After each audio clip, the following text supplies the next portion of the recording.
Assalamualaikum warahmatullahi wabarakatuh. Berjumpa lagi dengan saya Yuli Supodo, masih dalam mata kuliah audit internal. Kali ini kita akan membahas tentang pelaksanaan audit internal. Apa itu pelaksanaan audit internal? Nah, itu tentang implementasi ya, bisa juga prakteknya, atau juga bisa juga realisasinya pekerjaan audit internal itu sendiri. Nah, namun sebaiknya sebelum kita lebih lanjut, mari sama-sama kita berdoa. Bismillahirrahmanirrahim. Semoga pertemuan hari ini berjalan dengan lancar ya. Amin, amin ya robbal alamin. Simak terus ya guys videonya sampai selesai. Terima kasih.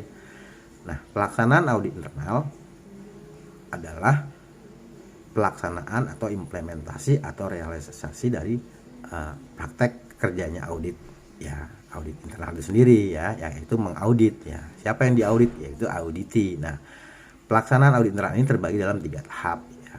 Satu, pertemuan awal, proses audit, dan komunikasi audit. Nah, pada pertemuan awal tuh adanya perkenalan. Perkenalan apa? Perkenalan antara tim audit yang ditugaskan oleh SKAI makanya, kemudian berkenalan dengan tim auditi. Dalam ini auditi kunci ya guys. Auditi kunci itu auditi petugas atau karyawan ya, personal yang ditugaskan untuk melayani permintaan audit internal selama mengaudit di tempat auditi itu ya, misalnya melayani permintaan dokumen dan barang bukti. Nah, kemudian dalam pertemuan awal ini ada kontrak audit ya. Kontrak audit itu salah satu isinya adalah ini ya, kesediaan auditi untuk tetap berada di perusahaan selama diperiksa ya. Kedua, kesediaan auditi untuk menyediakan dokumen-dokumen yang tambahan yang diminta oleh tim auditor ya. Sejenis ini ya guys, ini kontrak audit ini sejenis audit engagement letter ya. Ada suatu persetujuan antara auditor dengan kliennya ya tentang syarat-syarat pekerjaan audit yang akan dilaksanakan oleh auditor. Nah, selanjutnya adalah proses audit. Nah, proses audit ya kemungkinan resiko-resiko audit itu bisa terjadi ya setelah tadi kesepakatan dalam kontrak audit disepakati. Nah, pada saat proses bisa aja kemungkinan terjadi, bisa aja ya keterbatasan informasi dari audit kunci ya. Keterbatasan soal apa? Mungkin soal keterampilan ya, soal komunikasi ya, dan lain-lain, soal sosial ya, bisa saja terjadi. Kemudian kebocoran informasi hasil audit ya, misalnya juga ini bisa juga jadi rame ya. Nah, kebocoran informasi ini karena informasi ini wajib dikoordinasi apabila mau disampaikan dipublikasi gitu, harus dikoordinasikan dulu melalui oleh audit ya. Jadi nggak boleh bocor di awal di tengah perjalanan, harus selesai dulu dan nggak boleh dipublikasikan. Ini sifatnya kerahasiaan ya guys, jadi nggak boleh bocor. Ketiga ya, audit kunci menghilang ya. Bisa saja audit ini pada saat diperiksa sakit atau meninggal ya dunia. Nah, atau auditornya menghilang, sama ya, pada saat memeriksa bisa saja auditornya ini sakit atau menghilang, atau bisa juga mati listrik ya. Makanya sebelum auditor melakukan auditnya itu pastikan dulu ya ada listrik yang tidak mati gitu ya, atau bisa juga digantikan oleh genset ya. Ada bencana alam ya, bisa ya. Bencana alam ini misalnya ya ada gempa bumi ya, serangkaian peristiwa yang disebabkan oleh alam ya, gempa bumi, tsunami ya, gunung meletus, tiba-tiba ada angin topan ya yang bisa mengganggu jalannya audit ya. Kemudian ada juga objek audit yang hilang ya. Artinya gini, objek yang valid ya, yang relevan itu tiba-tiba hilang gitu, entah bukti itu hilang kenapa gitu ya, apa memang benar dihilangkan atau memang sengaja hilang gitu. Karena ini bukti yang sangat penting misalnya ya, yang relevan, berarti harus berkaitan dengan pos-pos yang akan diperiksa, tiba-tiba hilang gitu, bisa juga terjadi ya. Kemudian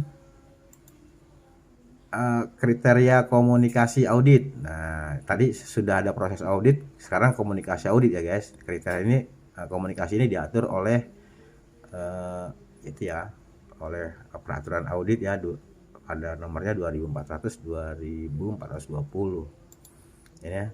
Ya, fungsi kriteria audit bagi auditor ya, kriteria digunakan untuk menilai pelaksanaan dan pengendalian berbagai aktivitas yang dilakukan oleh perusahaan. Nah, misalnya kriterianya itu ya akurat. Ya, apa itu akurat? Bebas dari kesalahan, distorsi, dan didasarkan pada atas fakta ya. Artinya distorsi yaitu tidak tidak memutarbalikkan fakta atau tidak melanggar aturan sebagainya ya, penyimpangan ya, untuk suatu kondisi terjadinya penyimpangan ya dapat mengakibatkan terganggunya proses pencapaian sebuah tujuan, bisa aja ya kalau tidak akurat. Kemudian komunikasi audit ini harus objektif ya. Objektif itu adil, tidak memihak, tidak berat sebelah, dan serta merupakan hasil dari pemikiran yang adil dan seimbang atas seluruh fakta dan keadaan yang relevan. Ini objektif ya. Kemudian ada jelas. Jelas itu komunikasinya mudah dipahami, logis ya, terhindar dari pemakaian istilah-istilah teknis yang tidak penting, dan menyajikannya seluruh informasi yang signifikan dan relevan. Kemudian ringkas ya, komunikasi harus ringkas, langsung pada masalahnya, dan menghindari uraian yang tidak perlu ya, yang pengulangan yang tidak perlu, yang terlalu panjang itu nggak usah ya, itu dalam komunikasi audit.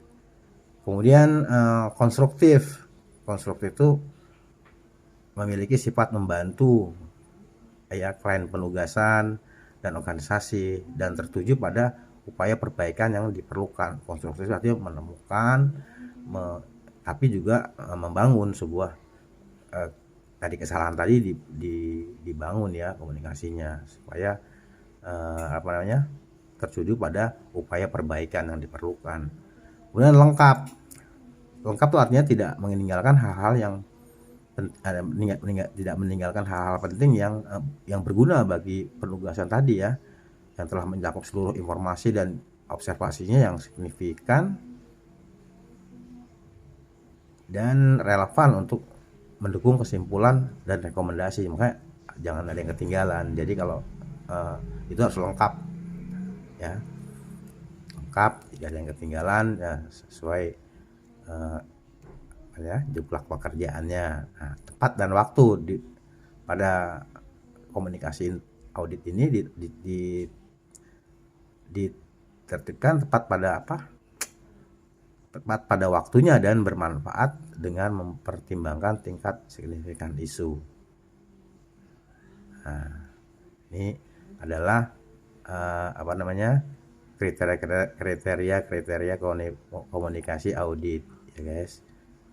Kemudian apa itu komunikasi audit?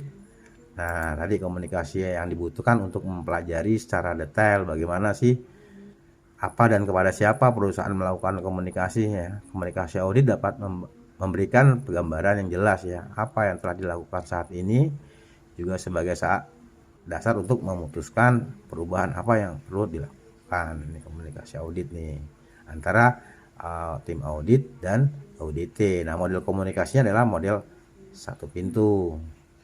Nah, bisa juga ada tiga cara ya komunikasi auditnya. Ada satu pintu, artinya tim auditor diwakili oleh ketua timnya, kemudian tim auditi diwakili oleh tim ketuanya ya. Jadi satu pintu aja antara ketua tim dan ketua tim ya, ketua tim auditor dan ketua tim auditi ya.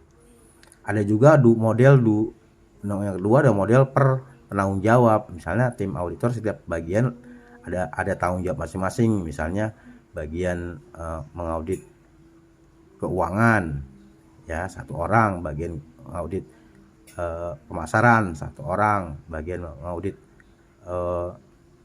bagian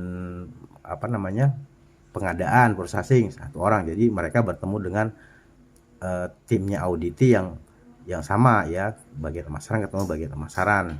Nah, seperti itu bisa juga. Kemudian yang ketiga adalah model bebas, artinya dari tim auditor masing-masing petugas auditnya bebas bertemu dengan auditi. Begitu juga dari tim auditi juga masing-masing bebas bertemu dengan tim auditor. Nah, ada dari ketiga tipe tadi dalam komunikasi audited itu ada kelebihan dan kekurangan ya. Misalnya kelebihannya pada model satu pintu ya, tim audit yaitu minimalisasi adanya, karena tim satu ya, tim diwakili oleh ketua timnya, tim audit juga diwakili oleh ketua timnya, maka kelebihannya adalah meminimalisasi adanya miskomunikasi karena informasi berpusat pada satu orang. Nah, kemudian kekurangannya audit cenderung lama karena tergantung pada satu orang ya, penghubung antara tim itu cuma satu, jadi menunggu orang itu selesai.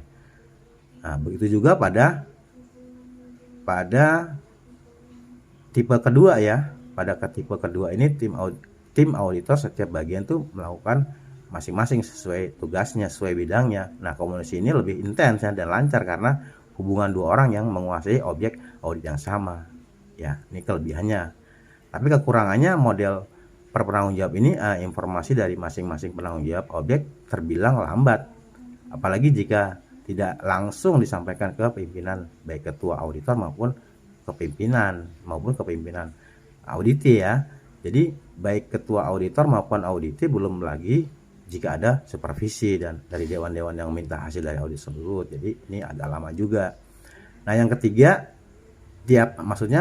bebas gitu ya, tiap dalam tim auditor juga bebas bertemu dengan tim auditi gitu untuk mengaudit.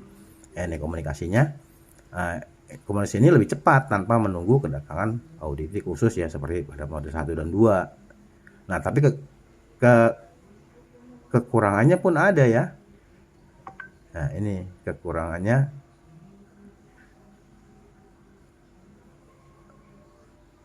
Ini maksudnya ini kelebihannya ya, kelebihannya.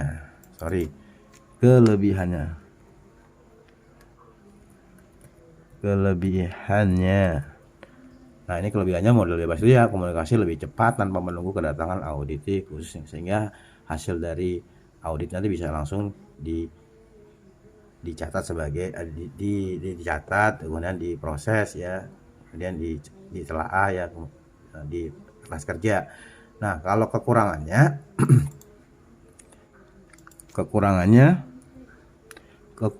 yaitu model bebas ini ada kemungkinan salah sumber informasi karena tidak ada pembagian tugas tentang penanggung jawab objek audit itu ya. Bahkan yang asal bertanya pada auditor yang belum tentu menguasai informasi yang dibutuhkan auditor. Nah, kira-kira sampai di sini ya guys. Semoga bermanfaat ini. Simak terus video-video Pak Yuli selanjutnya. Assalamualaikum warahmatullahi wabarakatuh.